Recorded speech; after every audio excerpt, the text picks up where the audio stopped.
මුදල් ඇමතිවරයා මේ පාර්ලිමේන්තුවට මේ සියල්ල දැන්විය යුතුයි බජට් එකේ. ඒක ඔහුගේ යුතුයකම. පරිභෝජනය අඩු වෙනවා, ආයතන කඩාගෙන වැටෙනවා, වෘත්තිකයෝ රට දාලා යනවා. ඔය ගහන මැක්සිමම් 136 ආංශික බද්ධ 36% මැක්සිමම් මාර්ජිනල් රේට් එක නැතුව 124 මැක්සිමම් ආර්ථික බද්ධකින් මේ රුපියල් බිලියන 100 හොයාගන්න පුළුවන් කියලා.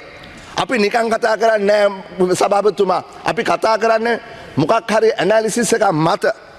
මං ඊයේ මුදල් කමිටුවේ මගේ මුළු කමිටුවේම සමාජිකයන්ගේ ඒකමතික තීරණය අනුව ජනාධිපතිවරයාට ලියුමක් ලියන්නේ කිව්වා. ඒ ලියුමේ අපි කියනවා මෙන්න මෙහෙම දෙයක්. මුදල් ඇමතිවරයා මේ පාර්ලිමේන්තුවට මේ සියල්ල දැන්විය යුතුයි බජට් එකේ. ඒක ඔහුගේ යුතුයකම. නැත්තම් මෙතන ඇවිල්ලා වැඩි කරන එක ගැන විතරක් කියනවා, පඩි වැඩි කර අරවා මේවා කරනවා, අරක කරනවා, මේක කරනවා කියලා. මේකට සල්ලි ලැබෙන්නේ කොහෙන්ද කියන එක අපි දැනගත යුතු නැද්ද? මහ ජනතාව දැනගත යුතු නැද්ද? දැනගත යුතුමයි. මගේ ලියුමේ මම සඳහන් කරනවා ඒක කරන්න බැරි හේතුවක් තියෙනවා නම් කරුණාකරලා පාර්ලිමේන්තුවේ මුදල් කාරක සභාවට දන්වන්න කියලා. හරි? මම සභාගත කරන්න සම්පූර්ණ ලිස්ට් එක මොනවටද මේකේ වදින්නේ කියලා. මේ බදු බර වැඩි සභාපතිතුමා. පරිභෝජනය අඩු වෙනවා, ආයතන කඩාගෙන වැටෙනවා, වෘත්තිකයෝ රට දාලා යනවා. අපි සජබේ හැටියට යෝජනා කරා පේයි ටැක්ස් වෙනස් කිරීම. අපි වෘත්තීය වේදිකෝ කණ්ඩායම් 45ක් එක හම්බ වුණා. අපි පෙන්නලා දුන්නා බලාපොරොත්තු වෙච්ච රුපියල් බිලියන 100 ඔය ගහන මැක්සිමම් 136 ආංශික බද්ධ 36% මැක්සිමම් මාර්ජිනල් රේට් එක නැතුව 124 මැක්සිමම් ආර්ථික බද්ධකින් මේ රුපියල් බිලියන 100 හොයාගන්න පුළුවන් කියලා. අපි නිකන් කතා කරන්නේ නෑ සභාපතිතුමා. අපි කතා කරන්නේ මොකක් හරි ඇනලිසිස් එකක් මත. අපි පෙන්නලා දුන්නා. ඊට පස්සේ අපි මේ ඔක්සිමෝරෝන් ආණ්ඩුවට ලියුමක් ලිව්වා ඔක්තෝබර් මාසේ 31 වෙනිදා. මුදල් අමාත්‍යාංශයට ලියුමක් ලිව්වා. ඔක්කොම ඇමිනුම් දැම්මා. පෙන්නලා දුන්නා. සෙන්සිටිවිටි ඇනලිසිස් එකක් කරා. කීයක් ලබා ගන්න පුළුවන්ද කියලා පෙන්නුවා. අඩු ගානේ සභාපතිතුමා ඒ ලියුමට උත්තරයක් ලැබුණ නැහැ මුදල් අමාත්‍යාංශේ. බොහොම කනගාටුයි. අපිට කියනවා උදව් කරන්න. අදහස් දෙන්න. දුන්නාම අවම වශයෙන් අපි බලාපොරොත්තු වෙනවා ඒ ලියුමට ප්‍රතිචාරයක්වත් ලැබෙයි කියලා. ඉතින් කමන්නේ. විවේචනයට එහා අපි පිළිගන්නවා යම්කිසි සාධනීය කාරණා තියෙනවා මේ බදු එකතු කිරීම සම්බන්ධයෙන්. ඒවා හොඳයි. ඒවා ඇමුණුම් පහේ තියෙනවා. උදාහරණයක් හැටියට මීට පස්සේ බැංකු ගිණුමක් කරනවා නම් ටැක්ස් අයිඩෙන්ටිෆිකේෂන් නම්බර් එක ඕන. බදු ගෙවනවා කියලා ඩෙන්ටිටි නම්බර් එකක් නැත්නම් බැංකු ගිණුමක් අරින්න බෑ. බිල්ඩින් ප්ලෑන් එකක් නගර සභාවෙන් පාස් කරගන්න බෑ. වාහනයක් ලියාපදිංචි කරන්න බෑ. තියෙන රෙවනියු ලයිසන් එක 2025ට රිනූ කරනවා නම් ඒකටත් අවශ්‍ය වෙනවා ටින් නම්බර් එක. ඉතින් ඒවා හොඳයි. ඒ කෙසේ වෙතත් නැවතත් පොයින්ට් එක තමයි ආර්ථික ස්ථාවරත්වයෙන් එහා වර්ධනයට මේ රට ගෙනියන්න ඕනේ. හරි? ඒකට කරුණු හතරක් මං කිව්වා ක්‍රියාත්මක කරන්න වෙනවා කියලා. දෙවැනි කාරණාව තමයි මේ IMF එක බලාපොරොත්තු වෙනවා 2027 වෙනකොට ණය තිරසාර කරන්න.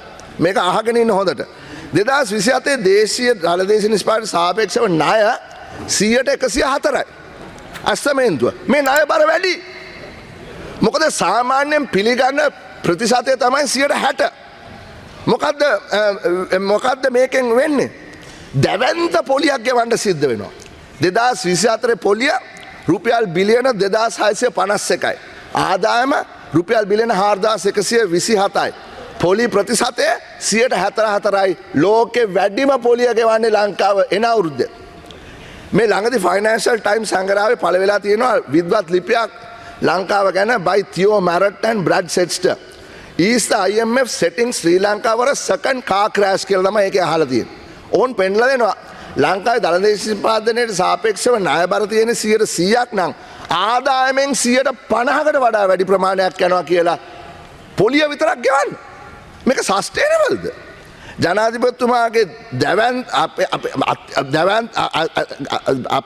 දැවැන්ත විදේශ ණය ප්‍රතිව්‍යුහගත කිරීම ගැන එච්චර කතා කරේ නැහැ. මොකද වෙන්නේ? We have not been updated on the restructuring talks between Sri Lanka and China. And other than to say there is an agreement between Exim Bank and the Exim Bank of China. We are aware that Lazards is unable to share the details of this agreement without consent of the Chinese government. Has such consent been obtained? Has the Paris Club, mainly Japan and India, agreed to the Exim Bank deal? What about the ISB holders? Their ad hoc group has made a proposal to the government of Sri Lanka on adding on a debt instrument called a macro-linked bond, MLB, to the proposed exchange bond series, replacing the existing defaulted bonds. That is to give them further benefit if Sri Lanka overperforms on his GDP growth projections. Let it be known that let it be known, I am repeating this, let it be known, if anyone needs to be overcompensated, that group must be those who took the biggest beating in this whole restructuring exercise, and that those are the workers whose EPF was the hardest hit. So we urge the authorities not to bind any future administration to an unfair deal with the ISB holders. The days of this government are numbered. It's numbered. So please be transparent in any deal you enter so that we are all on the same page. I am quoting, this is me, I am saying that not to enter into a deal without everyone being in the same page because your days are numbered. Mr. Chairman, the budget set aside 3,000 billion rupees yesterday, day before. That is roughly $9 billion as new debt. Some have misunderstood this as a new borrowing. But as we understand, it is only an accounting treatment. But this is the catch, Mr. Chairman. The important point is that it indicates the haircut of the ISBs, and that is 30% of the outstanding 12.5 billion stock of defaulted ISBs. This is certainly not sufficient, and we are telling you a 30% haircut is not sufficient. And if you are going to add a macro-linked bond to that, that is a sweet deal that no one can even expect. For those vulture investors already up on the deal with book profits, having purchased the bonds for next to nothing, a further question arising from yesterday's Supreme Court decision is, who are the beneficial owners of these bonds? Who are the beneficial owners of the $500 million bond? This was referred to in the court determination yesterday. And who are the true owners of the Hamilton Reserve Bank's $250 million bond? Who owns them? Who are they? Who are they? Are any of those people named yesterday beneficial owners of these funds? තුන්වෙනි කාරණාව තමයි දේශීය ණය ප්‍රතිහත කිරීමේදී EPF එකට වෙච්ච හානිය ගැන අපි කවුරුත් දන්නවා පස්සේ කතා කරමු දැන් ඒකට අවශ්‍ය වෙලාව නැති නිසා මහා බැංකුවට සහ බැංකු ශාස්ත්‍රයට වෙන අවදානම අපිට දිගින් දිගටම කිව්වේ දේශීය ණය ප්‍රතිහත කරන්නේ නැහැ කියලා. හැබැයි හදිස්සියෙම කළා. ඇයි? කිව්වායි කියලා. විදේශ ණය හිමියෝ කරන්න ඕනේ කියලා කිව්වලු. මෙතනට අවිලා කිව්වා. මෙතන මහා බැංකුවේ රුපියල් බිලියන 3000 ට්‍රිලියන 3ක් භාණ්ඩාගාර බිල්පත් භාණ්ඩාගාර බැඳුම් වලට හැරෙව්වා. ඒ කිව්වේ 24 කල් පිරෙන ණය 29 ඉඳලා 38 වෙනකන් දැන් ලැබෙන්නේ නැහැ. පොලිය 12.5 ඉඳලා 7.5 ඉඳලා 5ට අඩු කරගත්තා මහ බැංකුවට. මෙතන ප්‍රශ්නේ මේකයි මම පැන නගින්නේ. මේ ක්‍රියාවලිය නිසා මහ බැංකුවේ ප්‍රාග්ධනය ෂය වෙලා ඍණ වෙනවා කියලා අධිපතිවරයා ප්‍රකාශ කළා. වෙන කවුරුත් නෙවෙයි. මේක PowerPoint presentation එකේ අපි මේ පාර්ලිමේන්තුවට ඉදිරිපත් කරපු 21 වෙනි පිටේ තියෙනවා. ඒ නිසා මහා බැංකුව නැවත ප්‍රාග්ධනීකරණයකට recapitalization එකට කළ යුතු වෙයි කියන අදහස තියෙනවා. ඔවුන්ගේ හැකියාව හා විශ්වාසය නැත්තම් නැති වෙයි යම් හෝ අවස්ථාවක බැංකු පද්ධතියට ගැටලුකාරී තත්වයකට මුහුණ දෙන්න සිද්ධ වෙනවා. මේක විශාල ප්‍රශ්නයක්. බෝල් ණය 13 14 15 සමහරු බැංකුවල දූෂිතයන්ට ණය දීලා දේශපාලන හේතු නිසා නැතුව මේ පොඩි මිනිස්සු ගත්ත ණය නෙමෙයි. මතකනේ මිහින්නයා ඔබතුමාට මතක ඇති. ණය ගත්ත ලංකා බැංකුවෙනුයි ලංකා පුත්‍ර බැංකුවෙනුයි. මිහින්නයා විතරක් නෙමෙයි. ලංකා පුත්‍ර බැංකුවම බංකොලොත් වුණා. බැංකුව අද නැහැ. හරි? කවුද මිහින්නේ යායකේ පළවෙනි සභාපති? ගෝඨාභය රාජපක්ෂ මහත්තයා. මිනිසුන්ට මේවා අමතක වෙලා. තව මොනවා කියන්නද? අපි එදාවත් පාඩමක් ඉගෙන ගත්තේ නැහැනේ. ඒතකොට අද තියෙන ගැටලුව තමයි යම් බැංකුවල තියෙන අවදානම් තත්ත්වය. ඇසට් කොලිටි රිවිව් එකක් කරලා මේවායේ අවදානම හොයනවා කියලා කිව්වා. ජනාධිපතිවරයා ඇවිල්ලා ඒක කරයි කියලා කිව්වා. නමුත් ඒක ඉදිරිපත් කළා නැහැ. අපි දන්නේ නැහැ. එතකොට යම් යම් බැංකු නිසා අනිත් වල අවදානම නිසා අනිත් බැංකු විශාල ලාභයක් ලබා ගන්න බව අපිට පේනවා. වග කියන දේශපාලන පක්ෂයක් හැටියට අපි මේ සම්බන්ධයෙන් මීට වඩා කතා කරන්නේ නැහැ. අපි දැනගත්තට මේක ඇත්ත තත්ත්වය. මොකද ඒක හොඳ නැති නිසා. නමුත් මේ අයවැය රාජ්‍ය බැංකු දෙක රීකැපිටලයිස් කරන්න. ඒ කියන්නේ නැවත ප්‍රාග්ධානීකරණය කරන රුපියල් බිලියන 450ක් වෙන් කරලා තියෙනවා. නමුත් ඒ මදි නිසා ජනාධිපතිවරයා කිව්වා ලංකා බැංකුවේ පීපල්ස් බැංක් එකේ 120ක ප්‍රමාණයක් පුද්ගලීකරන්න යෝජනා කරලා තියෙනවා කියලා. මෙහිදී අපි හුදෙක් සම්ප්‍රදානුකූල දේශපාලනයෙන් ඉවත් වෙන්න ඕනේ. මේ යෝජනාව දිහා පුළුල් කෝණයකින් අපි බලන්න ඕනේ. බැංකු පද්ධතියේ ස්ථාවරත්වය රැක ගැනීම සඳහා විනිවිදභාවයකින් යුත් අවශ්‍ය පියවර ගන්න සිද්ධ වෙනවා. අනිත් අතට රාජ බැංකු දේශපාලන ග්‍රහණයෙන් මුදවා ගන්න වෙනවා. එහෙම නැති වුණොත් ආණ්ඩුව මූල්‍ය වෙළඳපොළත් බිමටම සමතලා කරලා දායි. අවසාන වශයෙන් හතරවෙනි කතාව මේ රාජපක්ෂ වික්‍රමසිංහ ඔක්සිමෝරන් ආණ්ඩුව IMF ප්‍රෝග්‍රෑම් එකේ ගෙවුම් ශේෂය පිළිබඳ දැවැන්ත ගැටලුව තේරුම් අරගෙන නැහැ. මොකද 2027 වෙනකොට නැවත ISP ණය නිකුත් කරන්න බලාපොරොත්තු වෙනවා. නමුත් එතකොට අපේ රටේ විදේශ ණය ඩොලර් බිලියන 68යි. 22 තිබුණේ ඩොලර් බිලියන 59යි. එතකොට ද්විත්ව අභියෝගයකට අපිට මුහුණ දෙන්න සිද්ධ වෙනවා. ණය ගෙවන්න අවශ්‍ය මුදල් රුපියල් හැටියට බදු වලින් ගන්න වෙනවා. දැන් මම පෙන්නලා දුන්නා කොච්චර බදු ගහනවද කියලා. ඊට පස්සේ ඒ බදු වලින් ලැබෙන රුපියල් ඩොලර් වලට හරව ගන්න සිද්ධ වෙනවා. ඩොලර් වලට හරව ගන්න නම් සංචිතය ශක්තිමත් වෙන්න වෙනවා ගෙවුම් ශේෂය හරහා. ඒක කරන්නේ කොහොමද? අන්න මගේ අන්තිම පොයින්ට් එක දෙනවා. ඒක තමයි වැදගත්ම කාරණාව ගරු සභාපතිතුමනි. එකම ක්‍රමයයි තියෙන්නේ. අපනයන ආර්ථිකය ශක්තිමත් අකනයන ආර්ථිකයක් හදන්න වෙනවා. ඒ සඳහා ගරු සභාපතිතුමනි ආර්ථික ව්‍යුහාත්මක වෙනසකට ලක් කරන්න වෙනවා. ඔන්න ඔතන තමයි අපි කියන්නේ රාජපක්ෂලාගේ පොහොට්ටුවේ මුදල් ඇමතිට ඔය වැඩේ කරන්න බෑ කියලා. ඔබතුමාගේ පුත්‍ර රත්නයේ නාමල් කිව්වා ගරු හිටපු ජනාධිපතිතුමා මේ අපේ මේ ආණ්ඩුවේ මුදල් ඇමති කියලා මේක ඉදිරිපත් කරන්න. එතකොට ඔබලා මේකට එකඟද?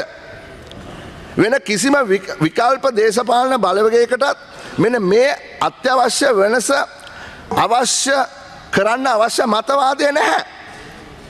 මතවාදය නැහැ. ඉතින් කතානායකතුමා තිරසාර ලෙස ගොඩ ගන්න නම් ගමේ නගරේ තරුණයන්ට හොඳ රැකියා නිර්මාණය කරන්න නම් අපි කොහොමද ඒක කරන්නේ?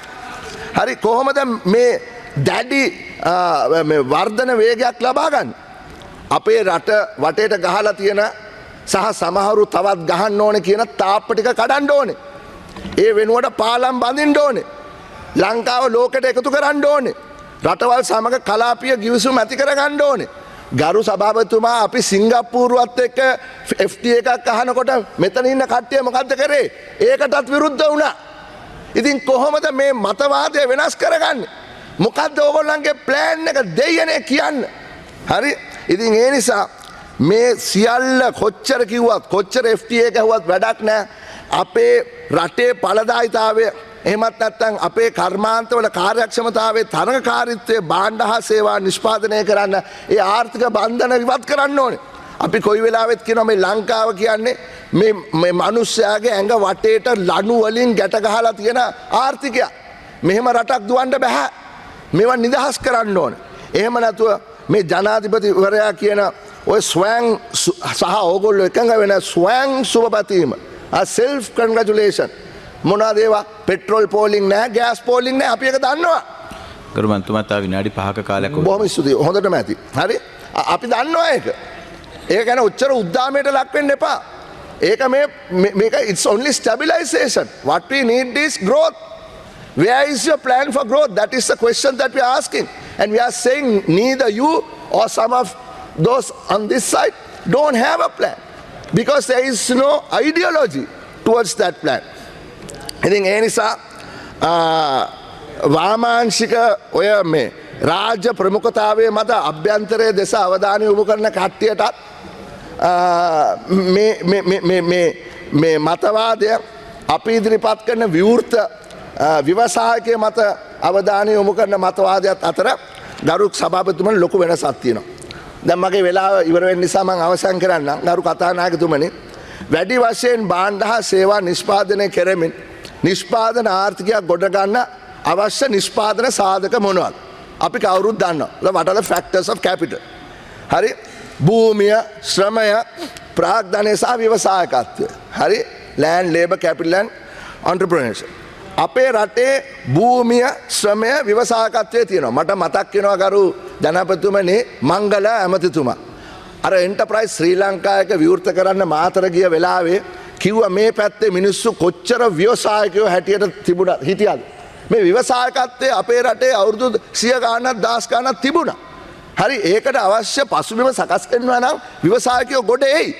අපි ලොකු වැඩපිළිවෙලක් තියෙනවා පස්සේ ඒක ගැන කතා කරන්න අපිට පුළුවන්. හරි එතකොට අපිට භූමිය, ශ්‍රමය, ව්‍යවසායකත්වය ගැන ලොකු ගැටලුවක් නැහැ. හැබැයි ඉතිරි කිරීම අඩු අපේ රටේ ප්‍රශ්නය තියෙන්නේ ප්‍රාග්ධනය.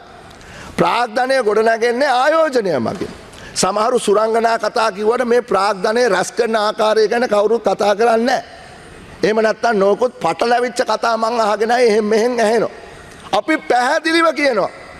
ජේ.ආර්. ජයවර්ධන ජනාධිපතිතුමා පටන් ගත්ත රණසිංහ ප්‍රේමදාස ජනාධිපතිතුමා සුවිශේෂී ලෙස පෙන්වලා දුන්න ක්‍රමයට අපි ශ්‍රී ලංකාව ලෝකෙට විවෘත කරනවා. විවෘත කරලා ඒ විදේශීය ආයෝජනය අපි ලබා ගන්නවා. මේ ප්‍රාග්ධන ලබා අරගෙන ඇත්ත වශයෙන්ම එදා ඔය වැඩේ 1994 නැවැත්තුවේ නැත්තම් අපි දේශපාලන ભેදයකින් තොරව ගිහිල්ලා අපි බලමුකෝ විද්වත් මේ මොනවද මේ සම්බන්ධයෙන් විශ්ලේෂණය කරපු කට්ටිය ලියලා තියෙන්නේ කියලා. ඒ 94 වෙනකොට තිබිච්ච මොමන්ටම් එකේ ගියා නම් අද අපි දියුණු රටක්. එදා ප්‍රේමදාස මහත්තයාගේ අභාවයෙන් පස්සේ ෆැක්ටරි ටික ඇරෙනකොට වියට්නාමේ එක්ස්පෝර්ට් කරේ බිලියන් ඩොලර් 3.5යි. අපිත් එක්ස්පෝර්ට් කරේ බිලියන් ඩොලර් 3.5යි. අපි ගිය අවුරුද්දේ බිලියන් ඩොලර් 12මාරයි. වියට්නාමේ බිලියන් ඩොලර් 336යි.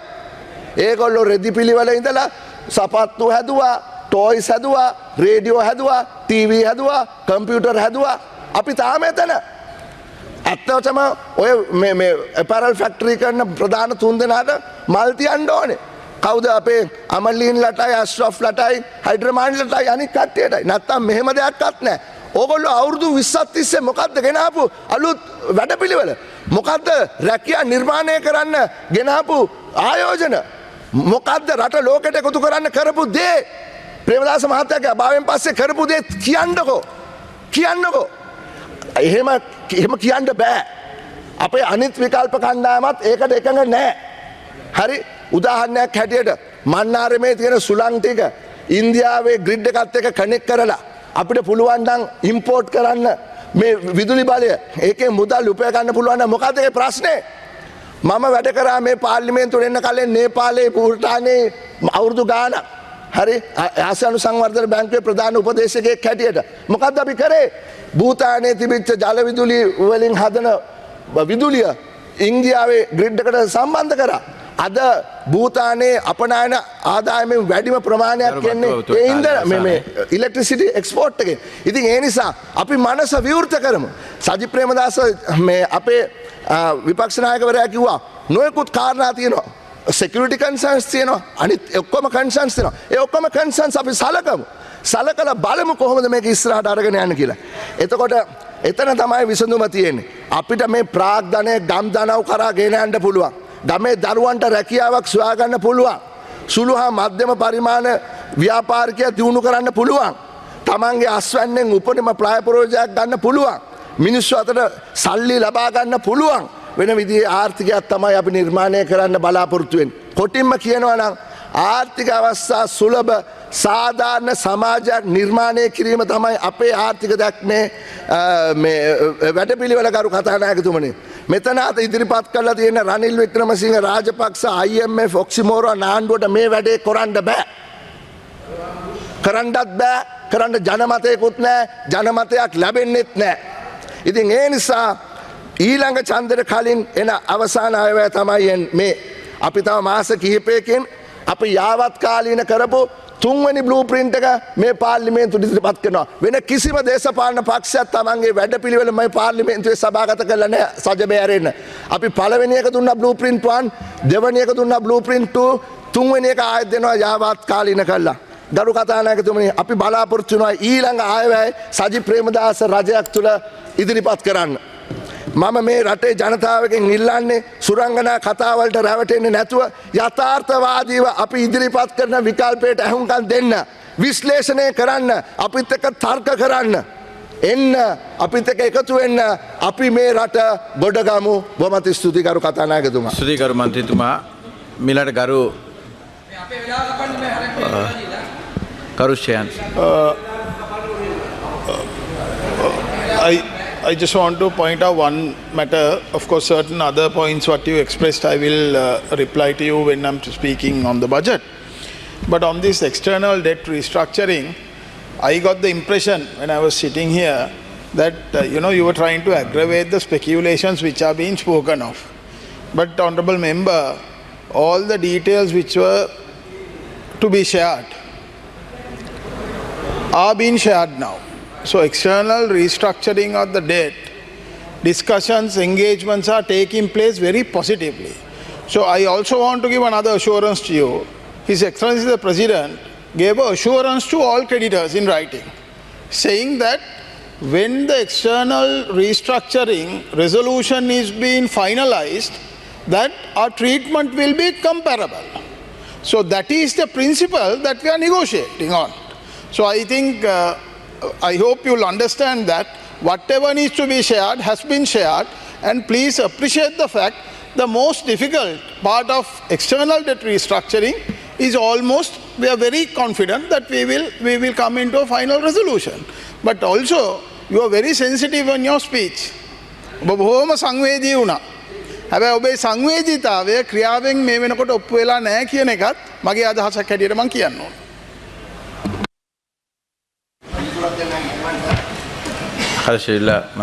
මම සංවේදීව අපි කණ්ඩායම සංවේදීව මේ රට ගොඩ ගන්න අපේ සම්පූර්ණ දායකත්වය දෙනවා. අපිට කැබිනට් ඇමතිකම අවශ්‍ය නැහැ, ඕනෙත් නැහැ, එපත් කිව්වා.